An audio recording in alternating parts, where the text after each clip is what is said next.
Muito obrigado a você que está nos acompanhando. Este é o Acontece. Eu tenho hoje a presença do delegado Rogério Antônio Lopes, é o delegado-chefe da 6ª Subdivisão Policial em Foz do Iguaçu. Ele vem ao programa porque, além de delegado, ele também é escritor. Ele já é a 2ª publicação que faz, tratando o tema da segurança pública.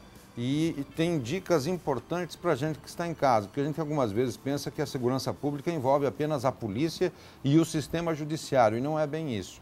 O sistema da segurança pública envolve também nós, cidadãos comuns, que todos os dias andamos na rua, que temos as nossas casas, as nossas propriedades, os nossos estabelecimentos comerciais. Então é um bate-papo muito agradável.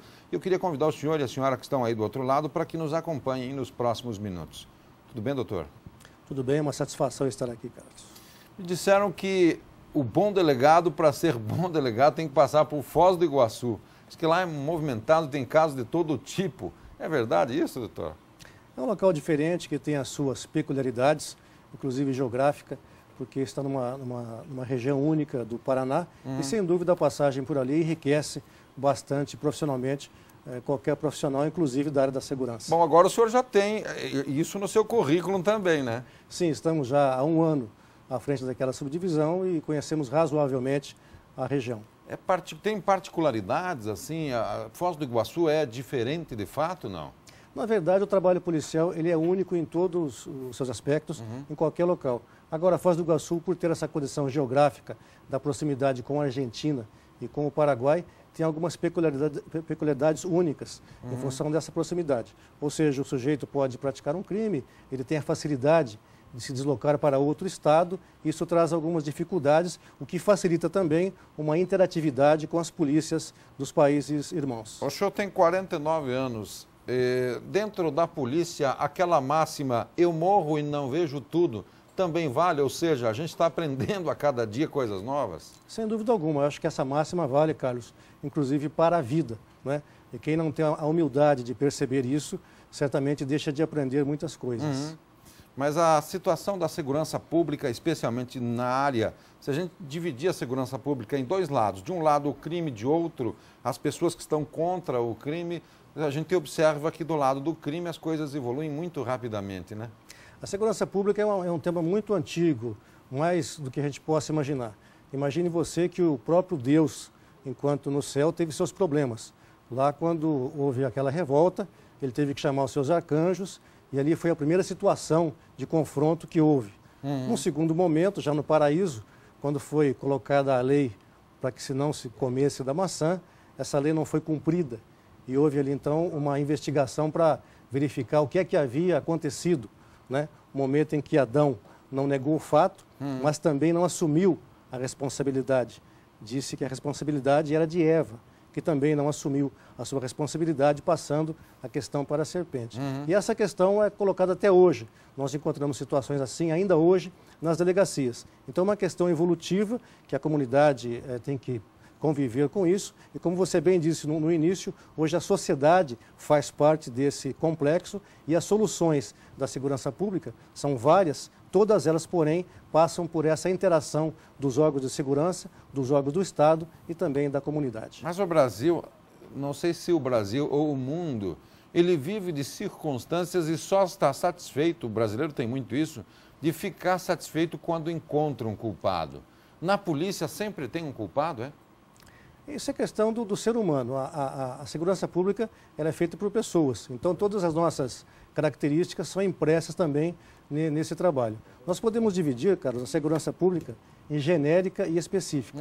Genérica é aquela parte social, econômica, educacional, de infraestrutura, que de maneira indireta e imediata atinge as questões da segurança pública, ou seja, acabam interferindo nas suas questões.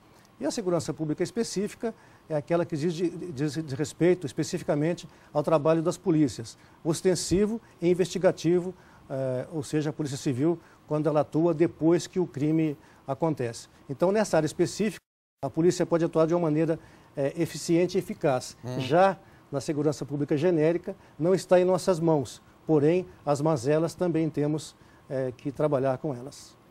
Doutor Poeta já dizia que não existem crimes perfeitos. O senhor concorda com ele ou não? Sem dúvida alguma.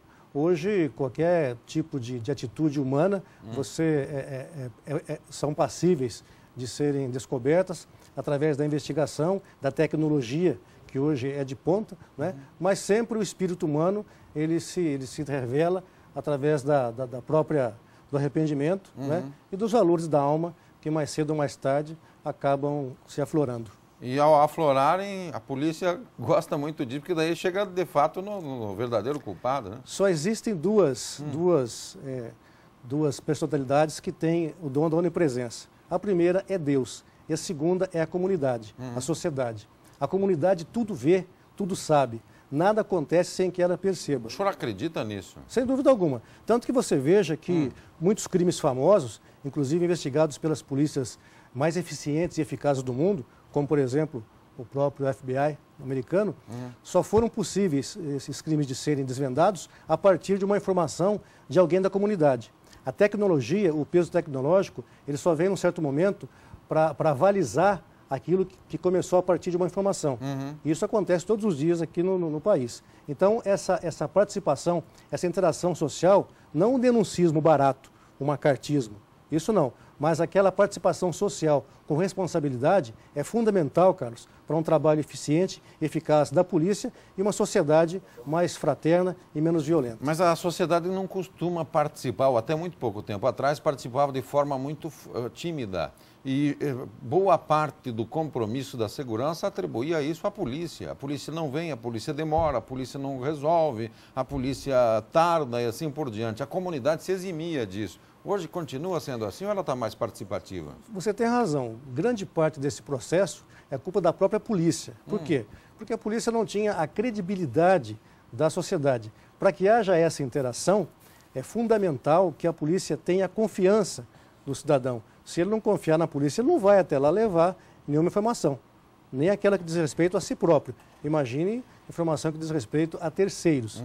Né? Então, essa confiabilidade, esse resgate da imagem, da confiança, da imagem da polícia junto à sociedade é fundamental para que se estabeleça esse elo. Porque se realmente a polícia não oferecer essa confiança, não tem comunidade que vá participar disso. Agora, dizem que a confiança é uma questão que demora muitos anos para ser resolvida, porque dizem assim, o nome você demora anos para construir, mas para desfazer em 10 minutos você joga na lata do lixo.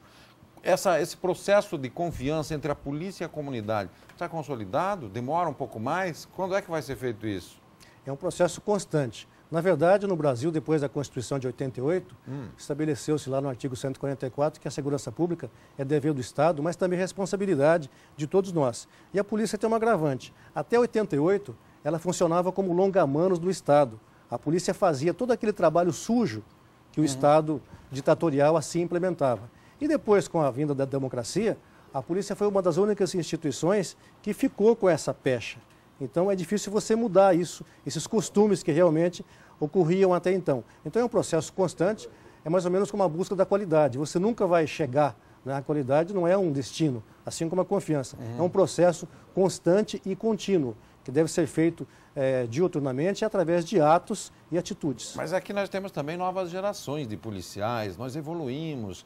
O Estado, na contratação de pessoal, passou a ser mais exigente também, né? Filtrou bastante todo esse processo, né? Tudo isso contribui. Eu creio que seja um processo constante de contribuição, porém não podemos deixar de lado, Carlos, a importância da experiência daqueles policiais antigos que têm o conhecimento que esses novos têm que ter com esses antigos num contato interativo.